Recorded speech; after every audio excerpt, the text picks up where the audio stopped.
Game tariff sanction वाली जरा prolong रहेगी या फिर एक बांग्लादेश हर दफा उनको याद करता है, ये हो क्या रहा है हमारे साथ? क्या करना है? क्या हम एक जंग की बेस पर कहेंगे कि पाकिस्तान ने अपने शोज किए और कुछ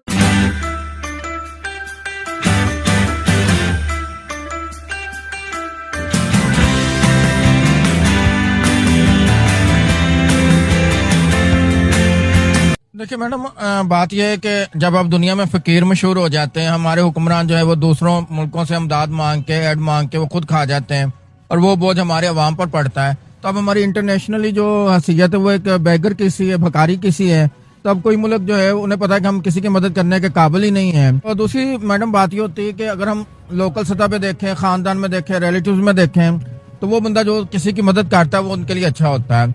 अब अगर क्राइसिस में भारत बांग्लादेश की मदद करता है, मलेशिया की, इंडोनेशिया, किसी भी मुल्क की, इवन पाकिस्तान की भी मदद करता है, तो वो हमारे लिए अच्छा होगा। अब बात यह है कि हम किसी की मदद करने के काबिल ही नहीं, हम तो खुद हमारे हुक्मरानों ने हमें इस हैसियत में पहुंचाया है कि हम जो है वो अमरीकी पिट्ठू हैं। और साइफर में क्या हुआ था, एक अमरीकी खाता आता है और हमारे वजीर आजम की छुट्टी हो जाती है। तो ये हम कोई खुद मुख्तार मुल्क तो है नहीं। आप यकीन करें, अफगानिस्तान ने बोला बहुत शुक्रिया भारत, तुर्की ने बोला बहुत शुक्रिया भारत, बांग्लादेश हर दफा उनको याद करता है, ये हो क्या रहा है हमारे साथ? नहीं मैडम, सीधी सी बात है, आप भी समझदार हैं। हर बंदा जो थोड़ा बहुत आलमी हालात या वाकयात पे नजर रखता है वो इस चीज को जानता है कि आज कौमों के ताल्लुकात की जो बुनियाद है वो बाहमी मफादात है, इकोनॉमिक रिलेशंस वगैरह है। तो अब अगर भारत उन मुल्कों की मदद करता है, चाहे वो अपने मुफाद के लिए करता है, पाकिस्तान की दुश्मनी में करता है, जैसे अफगानिस्तान वगैरह है, तो वो मुल्क तो उन्हें थैंक यू बोलेंगे। जब हम इस काबिल नहीं है या उन्हें पता है कि हमारे यहाँ कोई जो है वो सवरेंटी नहीं है, कोई खुद मुख्तारी नहीं है। ममालिक में उनको खुद इनवाइट करते हैं अब और उनको अवार्ड भी देते हैं, प्राइम मिनिस्टर मोदी। देखें, ये आज की बात नहीं है। अगर आप 50-60 साल पीछे भी चले जाएं तो अरब कंट्रीज ने कभी भी मसला कश्मीर पे पाकिस्तान की खुल के हमायत नहीं की थी। इवन इराक और बाद मुल्कों का वोट हमेशा भारत के हक में होता था। उसकी वजह शुरू से ही पंडित नेहरू की एक पॉलिसी थी कि उसने अपनी कौम की जो खारजा पॉलिसी थी वो जरा आजाद रखी थी। हम शुरू में ही अमरीकी गुलाम बन गए। तो यही वजह है कि एक बड़ी वजह यह कि कोई मुल्क हम पे एतमाद नहीं करता। इसलिए इंडिया पर ज्यादा प्रेशर है क्योंकि इंडिया एक डेवलपमेंट कंट्री है और उधर की बहुत बड़ी इकोनॉमी है। अच्छा। उधर दुनिया की सबसे बड़ी पॉपुलेशन भी रहती है। तो उधर जो है ना, ट्रम्प इसलिए लगा रहे हैं कि तो पाकिस्तानी लॉबी भी स्ट्रांग है यूएसए में। और दूसरी बात यह है कि उधर और दूसरी बात यह है कि उस ट्रम्प को इसलिए भी गुस्सा है कि रिसेंटली एप्पल ने अपने सारी मैन्युफैक्चरिंग जो है ना इंडिया में शिफ्ट कर दी है। तो टेस्ला भी आ गया, एप्पल भी आ गया, जो 1 ट्रिलियन से अबव की कंपनी है। तो इनको अभी अच्छा नहीं लग रहा है कि भाई हम लोग इन्वेस्टमेंट कर रहे हैं और आप उल्टा हमारी इन्वेस्टमेंट को हमारे अगेंस्ट इस्तेमाल कर रहे हैं। क्या अच्छा, मुझे ये बताओ, आखिरी क्वेश्चन, बहुत अच्छी तुम्हारी गुफ्तगू है वर्ल्ड अफेयर पे।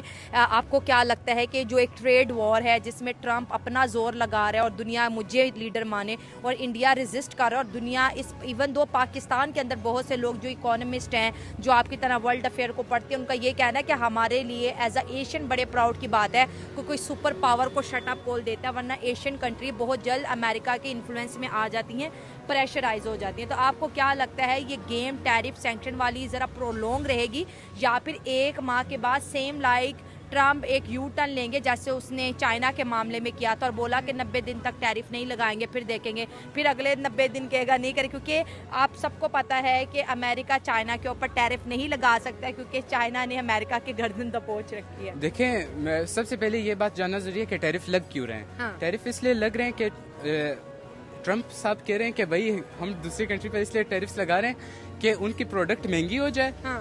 उन पर हम टैक्स लगा लें तो वो हमारी खरीद ली जाए और वो मैन्युफैक्चरिंग लाए हमारी कंट्री में, ताकि हमारी कंट्री में एम्प्लॉयमेंट बढ़ जाए। तो नहीं हो सकता। और इस तरह टैरिफ्स वर्क नहीं करते हैं। देखें, आप जो है ना, लेट्स सपोज आप स्टील पर टैरिफ्स लगा रहे हैं और आप स्टील इंपोर्ट कर रहे हैं, तो आपकी कंट्री में इतना जल्दी तो अल्टरनेटिव नहीं बन सकता ना। तो आप अपने कंट्री का और नुकसान कर रहे हैं क्योंकि आप उसकी प्राइस बढ़ा रहे हैं। स्टील और एल्यूमिनियम तो अमेरिका खुद इंडिया से खरीदा है, इंडिया भी टैरिफ लगा देगा तो अमेरिका के अंदर जितना भी काम होगा रुक जाएगा। बिल्कुल, देखें वो अपने लिए और महंगा कर रहा है। इस तरह जो है ना, हम लोग रिसेशन पे भी जा सकते हैं। यूएस इकोनॉमी 2008 की कंडीशंस बन सकती हैं। देखें, उसको तो वैसे भी एक क्रेजी प्रेसिडेंट कहा जाता है ऑलरेडी, ठीक है ना। वो तो ऑलरेडी एक क्रेजी प्रेसिडेंट है, बकौल देयर ओन नेशन। बट हम इस वक्त इस स्टेज पे उस पर कमेंट करेंगे अगर कुछ भी, वो उनकी पॉलिसीज़ पे इम्पैक्ट नहीं होने वाला। ओके, हम ये देखेंगे कि हमारे ऊपर टैरिफ्स कितने लगाए जा रहे हैं। हम तो हमें भी लगा दिए। या हमारे ऊपर 19% है और इंडिया पे 29% प्लस 29% एज पर जो मैंने लास्ट न्यूज़ देखी थी। 25 थे, 25 से 50 कर दिए। ओके, जो मैंने लास्ट देखी थी, वो obviously I am not updated. तो अगर आप इसको इस एंगल से देखते हैं तो आप ये समझ लें जो इनकी इकानमी है इंडिया की, हम उसे फ़िलहाल इस वक्त कम्पीट भी नहीं कर सकते। ओके, अब इस चीज़ को अब आप अगर इसमें हो सकता है हम इंशाल्लाह जीत जाएंगे, अभी जीते भी हैं अगर हम कोई जंगी वार जीतते हैं। बट अगर आप इकोनॉमी वॉर तो खत्म हो गई ना, वॉर क्यों बीच में आती है? वो तो खत्म हो गई ना, उसमें जो होना था हो गया। Now there is a future. आप फ्यूचर हेड की बात करें कि आगे क्या करना है। क्या हम एक जंग के बेस पर कहेंगे कि पाकिस्तान की इकोनॉमी भी बेहतर हो गई है, पाकिस्तान के लोग खुशहाल हैं, खाने को मिल रहा है, हमारे अच्छे ताल्लुकात चल रहे हैं? That is not the thing is that कि वॉर के बाद आप कितने स्टेबलाइज नजर आए हैं। अच्छा, इसमें यह है कि अभी मेरी बात मुकम्मल नहीं हुई थी। मैंने ये कहा कि जिस तरह अभी हम क्लेम कर रहे हैं और अल्हम्दुलिल्लाह हम एक जंग जीते भी हैं, अल्हम्दुलिल्लाह, इसमें कोई शक नहीं। इसमें जो हमारी अफवाज ने कारकर्दगी दिखाई है, दैट्स अनबिलीवेबल, अल्हम्दुलिल्लाह। बट हम इंडिया से एट दिस पॉइंट इकोनॉमिकल वार नहीं विन कर सकते। मैं ये कहना चाह रहा था, ठीक है ना। तो हम उससे इकोनॉमी वार क्यों नहीं विन कर सकते? क्योंकि हमारे अपने मुल्क में इस वक्त स्टेबिलिटी नहीं है, you know, political stability no, zero, nil. Okay, electricity की मतलब पावर स्टेबिलिटी नील आपके सामने है। कितने ज़्यादा हमारे टैरिफ ज़्यादा हैं हमारे पास इंपोर्ट करने के लिए हमारे पास रिजर्व नहीं है, ये एक अलग पॉइंट है। उसके बाद अगर आप इंपोर्ट कर भी लेते हैं, जितनी इंपोर्ट ड्यूटीज़ हैं, तो रॉ मटेरियल एंड जो मशीनरी कास्ट है वो हमारे प्रोड्यूसर को बहुत ज़्यादा पड़ रही है। तो हमारी प्रोडक्ट्स मार्केट में जब जाती है तो बहुत महंगी होती है। बांग्लादेश की बात करें तो हमारे जो प्राइम मिनिस्टर हैं और उन्होंने ये कहा है कि जी बांग्लादेश के साथ जो लोग, चाहे वो गवर्नमेंट ऑफिशियल्स हों, चाहे वो पार्लियामेंट के लोग हों, उन्हें कोई खास दिक्कत नहीं होगी, कोई खास इशू या प्रॉब्लम नहीं आएगी अगर वो बांग्लादेश जाना चाहते हैं। इस तरह की कोई चीज मेरे ख्याल है हिंदुस्तान पाकिस्तान के बीच में तो आने वाली है नहीं कि जिसमें हम ये कहें कि जी वीजा पॉलिसीज जो हैं वो बहुत आसान हो जाएंगी और दोनों कंट्रीज में आ जाएंगे। ये और बात है कि जैसे सीमा हैदर और इस तरह के लोग जो हैं वो भारत पहुंच गए, 1 2 3 नहीं 4 बच्चे लेकर।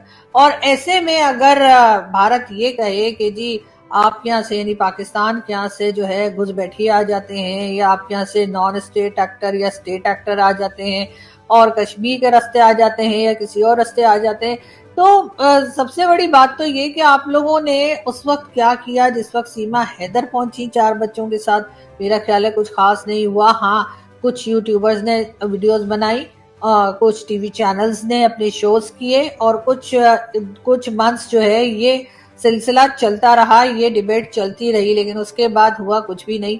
सीमा हैदर जहाँ थी उधर ही है, उसके बच्चे भी उधर ही हैं और वो भारत में रह रही है। मैं इस बारे में बिल्कुल मेरा कोई कंसर्न नहीं है कि उनको निकाला जाए या उनको रखा जाए, लेकिन ये जरूर है कि अगर भारत की गवर्नमेंट इसी तरीके से लापरवाही करती रही और ये बाद में कहा जाता रहा कि जी वो सीमा हैदर तो पाकिस्तानी थी ही नहीं इसलिए आप लोगों ने रख लिया, और आप कैसे कहा जाएगा कि नहीं जी वो तो पाकिस्तानी ही थी इसलिए हमने रख लिया, तो मेरा ख्याल है यहाँ कहीं ना कहीं जाकर गवर्नमेंट जो है वो गलत कर रही है। चाहे भारत की गवर्नमेंट हो लेकिन गलत कर रही है। आपको उसके बारे में पूरी डिटेल्स निकालनी चाहिए और उसके बाद ही देखना चाहिए कि वो भारत में रह सकती हैं या नहीं रह सकती। इसलिए कि इसी तरह की जो छोटी मोटी गलतियां होती हैं गवर्नमेंट्स की, वो आगे जाकर यकीनन किसी बड़े हादसे का या किसी बड़े इंसिडेंट का सबब बनती है और उस वक्त आपको लगता है कि आप लोगों ने किसी भी इशू को जो है वो सीरियसली नहीं लिया।